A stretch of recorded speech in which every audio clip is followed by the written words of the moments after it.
What's going on, y'all? Hope all is well. Another episode of Combos with your CFP with Mario Payne in beautiful Athens, Greece. So here for a family vacation in Athens. Definitely we love to travel, especially during the summertime as our child is out of school, to enjoy ourselves and just kind of get cultured. So we take a family vacation once, if not twice a year. Definitely extremely blessed to be able to do that. So good times. And got my olive branch slash stick slash tree, I guess, from actual Olympic Stadium. It was built in 1896, the original Olympics, or 1894, one of the two, the original Olympics. So that was a pretty cool experience, and you'll catch that on some of our videos as I highlighted actually companies that actually helped create it when they had their first Olympics here in Athens. Just great times. But as I talk to the people, though, definitely they say, "Oh, you're from America. You guys have good benefits." I heard a person say that. So kind of want to go back from just the pure finance standpoint and talk about their Social Security. We love our Social Security. More than 50% of Americans at retirement, base their stuff on Social Security from a financial standpoint. In Greece, a little bit different.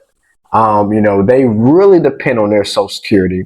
If you guys can recall, back in 2016, their Social Security basically went up in flames, insolvent. So you remember we had the debt ceiling conversation a few weeks ago, and will we go into default and what that will look like? Well, they went into default. I mean, their bonds, their rating as a country went to basically zero or F from a scale to A to F, depending on Moody's and the different rating agencies, because they ran out of money, right? They had the International Monetary Fund, the IMF, rescue them. So you kind of want to talk about that and then talk about what we can do as Americans from a budgeting standpoint, since it is painful profits, from a financial standpoint, to kind of go over how we can make sure if anything happens with our economy in the U.S., which I don't think it is, by the way, but if it does, what things we can do to kind of protect ourselves, to make sure we're not living on Social Security, how we can really evolve financially as we get older. But before we start, as always, like, subscribe, share our channel. Great information we have as we continue to build up our channel. Check us out, our app, Let Bob, LETBOB. See, I got my Bob shirt today.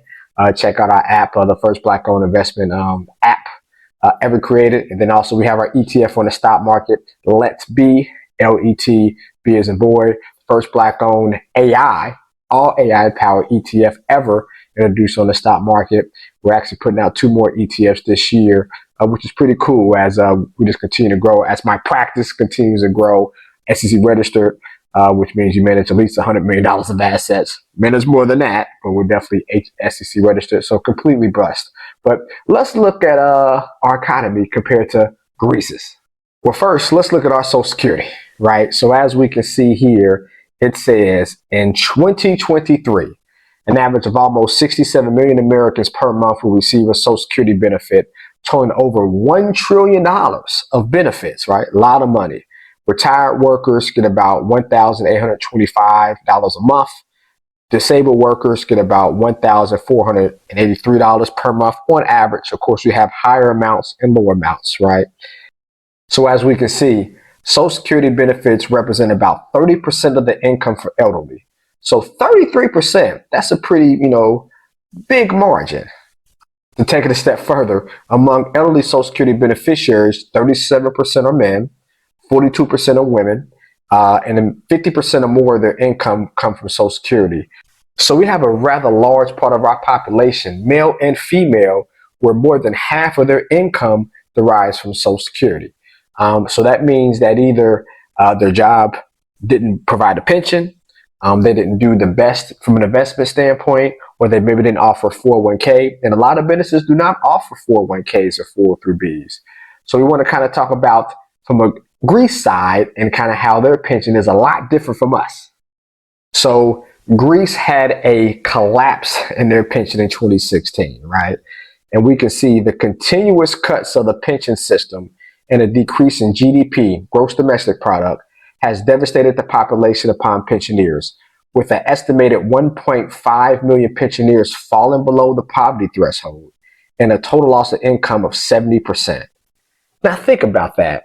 On a fixed income, being 62, 65, 70 years old, and literally up to 70% of your income is lost. So if you're used to bringing in $1,000, now you're bringing in 300. Oh my goodness gracious. Now they do have socialized health care. So us in America, as a retiree, your biggest expense is actually health care. So that helps in Greece that, they don't have that healthcare cost. But just imagine you being retired on a fixed income and your benefits are cut by 70%. Whew, Jiminy Christmas. Now, their economy has gotten better since 2016. As you can see, according to the labor ministry, pending the final decision, we highlight this, right? The increase will go to 1.682 million pensions out of 2.4, all funds regardless of type. So they actually raised the pension. They raised it by 7%. Look at this though, right? In the purple. In practice, this means that 7% increase will bring the national pension to 411 euros in 2023 from the current of 384 euros today. Think about that. 411 euros. Now, 411 euros is more than the US dollar. We can see for every 1 euro, the US dollar is about 109, right? So 1 euro is about 110. 100 euro is basically about $110, right? 1 euro is $1.10. And because of their economy and the US economy just continue to get better and the European economy being worse, then it's actually dropped down, right? I remember back in 2008, me and my wife, we went to Rome, and look at that. For every American dollar, it was $1.56 euro. So if I spent $100, that's like really 100 euros, basically, right? So we were spending more money to do the same thing. So from a travel standpoint, we had a lot of individuals from Europe traveling to the United States because it was cheaper, right? What cost them $156 in Europe cost $100, right? Now we're seeing a lot more travelers from an Asian standpoint because, of course, their dollar is a lot more favorable than our dollar right now. And from a European standpoint, with travel, they're trying to travel, period, because, America is basically more open than Europe. But as COVID restrictions continue to lift, I would imagine we won't see as many European travelers as we had 10, 15 years ago because the euro is not as favorable. But think about that, though. So we know from a pension standpoint that $411, basically in American dollars, is about $420. Can you imagine being 65, 70 years old on 420 American dollars? Oh my goodness gracious. And it was cut. It was a lot more. It used to be 1,000. Now it's 400. So it just goes to show from a pension standpoint, pensions are broken, especially here in Europe.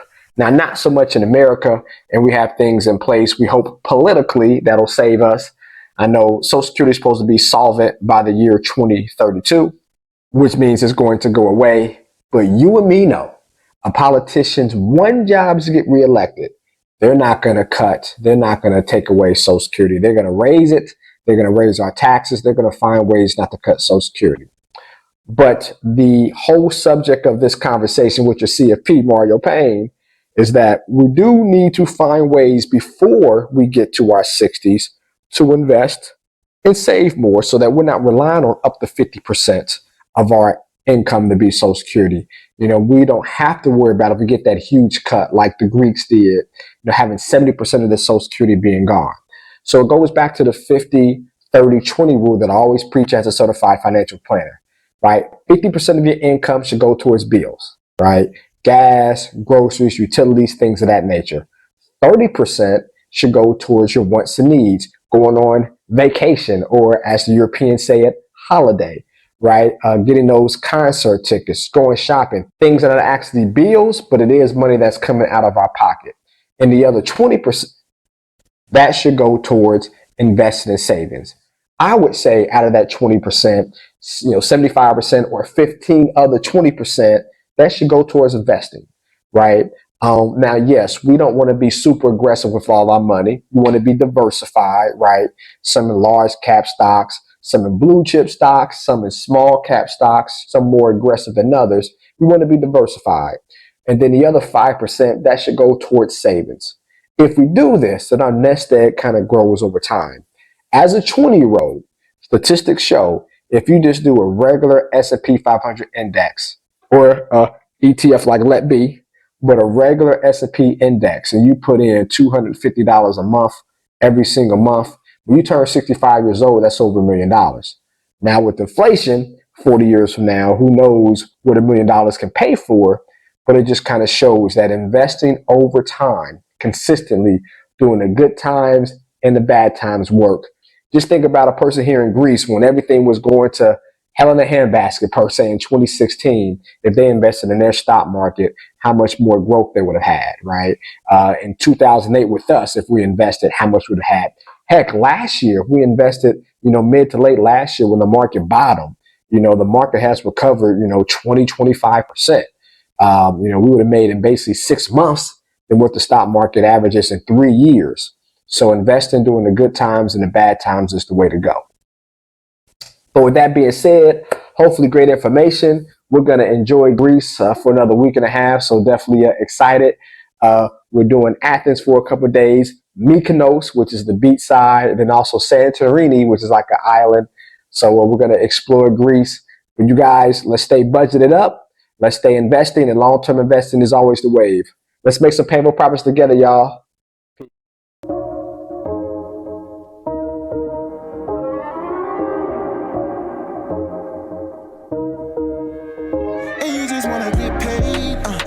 Making no money mistakes, make a payment on your bills and you still late, yeah. Painful profits to help you seek change, and you just wanna get paid, yeah. Tired of making no money mistakes, make a payment on your bills and you still late, Painful profits to help you seek change, yeah. Cut the show and just listen. You wanna feel empowered by making money decisions. Residual by the hours can get you a better living.